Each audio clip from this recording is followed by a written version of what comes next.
네, 안녕하세요. 반갑습니다. 이번 시간에는 제가 이제 이것저것 그냥 이야기하는 시간 가져보도록 하겠습니다. 일단 저 같은 경우는 독서를 굉장히 좋아하는데 독서를 거의 하루에 짬 시간 날 때마다 계속하는 것 같아요. 각 잡고 독서를 하는 시간도 있는데 어, 풀로 독서를 하는 경우도 많습니다. 근데 저는 짬 시간 내서 독서하는 게 더 좋다고 생각하는 편입니다. 보통 알려지기로 인간의 집중 시간은 20분 정도라고 하잖아요. 그렇기 때문에 짬 시간에 독서를 하는 게 더 좋다고 생각을 하는 편입니다. 그리고 저 같은 경우는 이제 여러 가지 자극적인 매체를 많이 안 보는 편입니다. 뭐 예를 들어 유튜브 쇼츠라든지 뭐 핸드폰, 불필요한 핸드폰, 그리고 알람 이런 것들을 거의 안 하는 편입니다. 그 이유는 제 삶에 집중하기 위함인데요. 그런 알람들을 끄고 그런 것을 멀리하는 것 자체로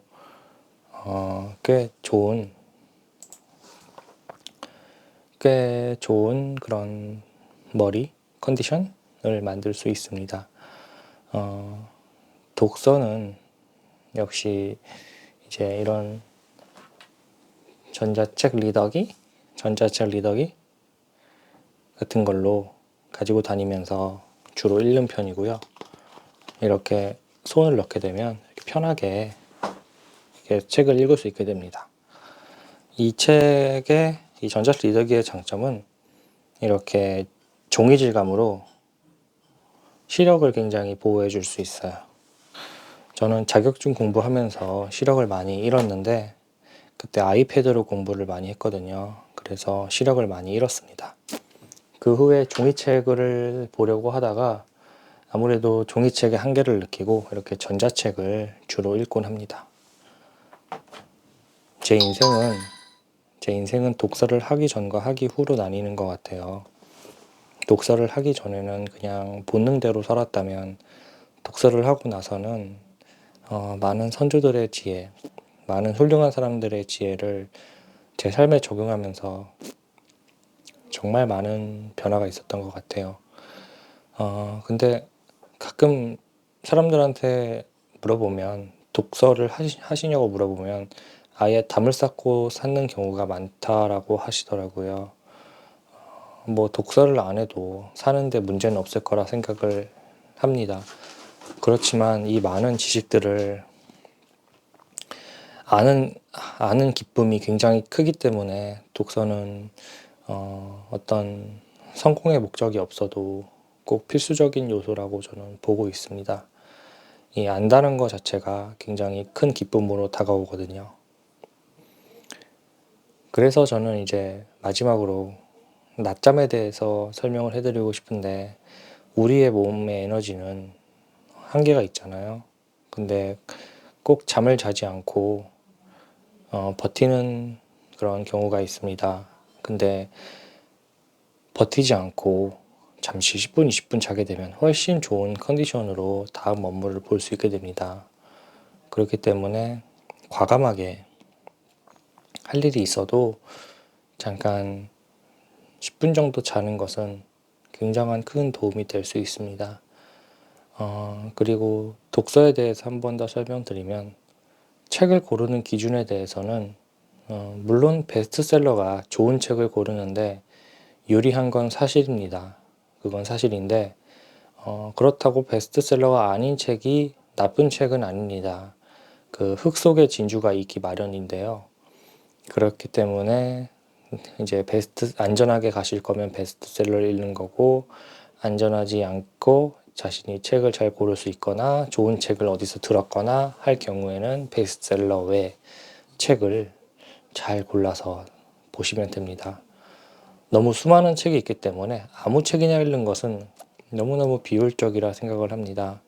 그나마 괜찮은 책, 괜찮아 보이는 책, 훌륭한 사람이 추천해주는 책, 이런 책들 위주로 읽어 보신다면 훨씬 더 자신의 시간을 소중하게 사용할 수 있다고 생각합니다. 보통 평균 한 달에 한 권 정도 읽잖아요. 그럼 1년에 12권인데 그 12권을 좋은 책을 읽으면 얼마나 좋겠습니까? 저 같은 경우는 그보다 많은 책을 읽지만 저조차도 아무 책이나 읽지는 않습니다. 좋은 책을 읽으려고 노력하고 괜찮은 책을 읽으려고 많이 노력하는 편입니다. 근데 제가 1년 정도 독서를 하면서 앞서 동영상 촬영에도 올렸지만 정말 놓친 부분이 있습니다. 아주 치명적이었어요. 무조건 진도만 나가는 방법이었는데요. 정말 그때는 잘 몰랐던 것 같아요. 진도만 나가면 머릿속에 남지 않는다는 걸 알았습니다. 어느 정도 기억엔 남겠죠. 하지만 정확히 내 것으로 만들기에는 어렵다고 판단이 들었어요. 그렇기 때문에 저는 독서 방법을 바꿨는데요. 우리가 자격증 공부할 때도 키워드 공부법 하시는 거 아시나요? 밑줄을 긋고 그 밑줄 부분만 다시 읽는 방법이 키워드 공부법입니다. 물론 엄청 마음에 드는 책이 있으면 전체를 다시 읽을 수도 있죠. 하지만 우리의 시간은 어느 정도 한정적이기 때문에 키워드 공부법을 저는 추천드립니다. 간단하게 처음에는 다 읽는데 두 번째는 밑줄 그은 부분만 읽는 것입니다. 아주 간단하죠? 정말 마음에 든다면 3번, 4번도 읽을 수 있습니다.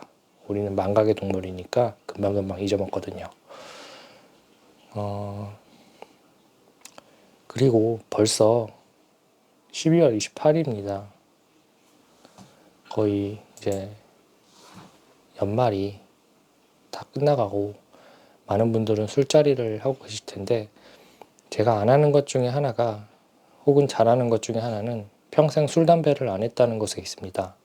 술은 자리에 따라서 먹기는 했습니다. 하지만 담배는 거의가 아니라 아예 안 폈죠. 술도 거의 마시지 않았습니다. 이 25살이 넘고 나서야 어쩌다 한 번씩 마시기 시작했습니다. 술은 정말 뇌에 참 안 좋다고 생각이 듭니다. 그렇기 때문에 인생을 즐기는 것도 좋지만 우리의 가장 소중한 신체 기관 중에 뇌에 안 좋기 때문에 최대한 멀리 해주시는 게 저는 좋다고 생각합니다. 만약 제가 애주가라면 저는 와인, 적포도주를 먹을 것 같네요. 세계 10대 푸드에서도 적포도주가 있잖아요. 저는 적포도주 정도는 즐길 것 같습니다. 독서에 대해서 다시 한번 설명해 드리면 독서 같은 경우는 습관적으로 이런 조그만 기기를 가지고 다니면서 습관적으로 읽는 게 저는 최선이라고 생각합니다. 우리는 일단 먹고 살아야 되기 때문에 일을 하고 지하철을 타고 운전을 하고 그렇잖아요. 그런 짬 시간, 뭔가 기다리는 시간에 잠깐 읽어준다면 훨씬 더 시간을 효과적으로 사용할 수 있다고 생각합니다. 예를 들어서 뭐 병원에 갔는데 30분을 기다린다고 하고 어디를 갔는데 5분 정도 기다린다고 하고 그 시간에 책만 읽어도 하루에 1시간이고 일주일에 7시간이며 한 달이면 30시간을 벌 수 있습니다. 그런 식으로 시간을 계산해 보면 정말 어마어마한 시간이라고 저는 생각이 듭니다. 그리고 너무 억지로 20분 이상 읽으려고 하지 않으셨으면 좋겠습니다. 인간의 집중력은 최대 20분 정도라고 합니다. 그렇기 때문에 너무 20분 이상 읽으려고 노력하다 보면 책이 집중되지 않고 이해가 안 되는 경우가 많습니다. 그렇기 때문에 잠시 일어나서 스트레칭을 한다든지 환기를 한다든지 그런 노력이 필요하겠네요. 그리고 이제 자격증 공부에 대해서도 간단히 설명을 해드릴게요. 저 같은 경우는 수많은 자격증이 있는데요. 제 책상 위에 이렇게 진열이 되어 있습니다. 이렇게 공부를 한 흔적들도 다 가지고 있고요. 공부를 옛날에 많이 했기 때문에 이렇게 펜 쓴 것들 이렇게 제 뭐 훈장처럼 제가 노력해서 읽어낸 결과니까 훈장처럼 가지고 있습니다. 그렇게 이제 뭔가 이렇게 시각적인 게 사람은 굉장히 중요하잖아요. 제가 인생에서 성취를 한 것들을 시각적으로 보게 되면 뭘 하든지 간에 더 단단해지고 자신감을 얻을 수 있을 거라 생각을 합니다. 예를 들어 100번 쓰기 같은 경우도 똑같습니다. 내가 눈으로 보고 쓰고 느끼고 확언도 똑같습니다. 내가 할 수 있다 라고 외치고 그것을 듣고 말하고 다 자극이나 감각적인 것들인데 그것들은 다 많이 말하고 많이 쓸수록 자신에게 체화되고 그것들이 정말 내면을 단단해지게 만들어준다고 저는 생각을 합니다. 이번 동영상은 잠깐 저녁을 먹기 전에 이것저것 이야기하고 싶어서 틀어봤어요. 제 초반 영상이 사실 컷 편집조차도 안 했는데 그때가 오히려 더 편하고 좋더라고요. 근데 최근 동영상은 제가 컷 편집을 하고 나서부터 조금 영상을 올리기가 좀 내추럴하지 않고 좀 버겁다라고 느끼고 있습니다. 컷 편집조차도 하려면은 처음부터 끝까지 동영상을 봐야 되는 점이 있기 때문에 저는 이제 내 스타일이랑 좀 안 맞구나라고 느껴서 이렇게 번갈아 가면서 한번 올려볼까 합니다. 그리고 처음 제가 동영상 올렸을 때 15분 정도 말하기 연습을 하기 위해서 유튜브를 시작했다. 15분 정도 끊이지 않고 말하는 게 연습이었다. 유튜브를 시작한 목적이었다. 라고 말씀드린 적이 있습니다. 15분 정도 그냥 끊이지 않고 말하는 연습을 다시 한번 해보고 싶어서 이렇게 15분짜리 영상을 한번 찍어보고 있습니다. 저는 어렸을 때 사실 말더듬이가 좀 있었습니다. 뭐 엄청나게 학대를 받은 건 아니지만 어떤 가정의 영향으로 말더듬이가 생긴 것 같습니다. 말더듬이는 심한 말더듬이는 아니지만 되게 말더듬이가 좀 있었던 건 편인 것 같아요. 통계적으로 1%가 말더듬이라고 하는데 저는 아주 심한 편은 아닌 것 같습니다. 그래서 그 부분 그리고 살아가기 위해서 화술이 중요하기 때문에 화술을 잘 하기 위한 부분들 그런 부분들을 연습하기 위해 유튜브를 시작한 게 있습니다. 이렇게 동영상으로 혼자 하고 촬영할 수도 있지만 이거를 그냥 단순히 업로드하게 되면 우리는 어떤 생산자 입장에 놓이게 됩니다. 이 생산자라는 거는 우리가 어떤 것을 뭐 생산한다는 거죠, 말 그대로. 예를 들어서 유튜브를 보는 거는 우리는 소비자 입장입니다. 근데 유튜브를 그냥 단순히 어떤 강아지 사진을 찍어서 동영상을 찍어서 올린다든지 뭐 어떤 것을 올리는 순간 우리는 생산자 입장에 쓰게 됩니다. 사회는 똑같습니다. 예를 들어서 제가 이런 사업을 하는데 뭐 물건을 사면은 소비자 입장입니다. 하지만 물건을 팔고 가치를 제공하면 저는 생산자 입장이 되는 거죠.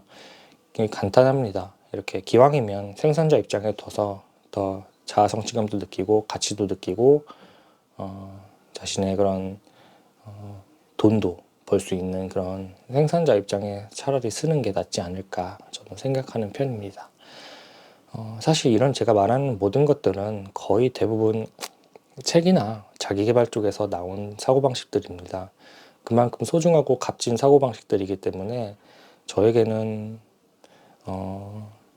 제 주관보다 사실 이 훌륭한 분들의 그런 주관이 많이 체화되어 있어 그거를 토대로 많이 말씀드리는 편입니다. 어떻게 보면 말을 빌리는 거긴 한데 사실 저는 인정할 거는 인정하는 편입니다. 저보다 훌륭한 사람들은 많고 그분들을 존경하기 때문에 그분들의 지혜들을 많이 배우고 저한테 적용하는 편입니다. 저 스스로도 존중하지만 제 스스로를 오만하고 기만하고 자만하는 편은 아닌 것 같습니다. 그리고 마지막으로 독서. 독서는 꼭 좋은 책을 골라서 복습을 하고 낮잠은 잠깐 자주는 거는 굉장히 이롭다 라고 설명을 드렸고 말 연습, 말더듬이가 있었는데 말을 연습하려고 유튜브를 시작했다. 이렇게 다양한 이야기를 한번 해봤습니다. 15분짜리 영상을 여기서 마치겠습니다. 지금까지 쭉 보신 분들은 진짜 인정입니다. 인정. 사실 요즘은 재미있는 영상을 많이 보려고 하지, 이렇게 객관적으로 봤을 때 재미없는 영상은 많이 안 보려고 하거든요. 끝까지 보신 분들은 인정, 인내심 인정입니다. 감사합니다.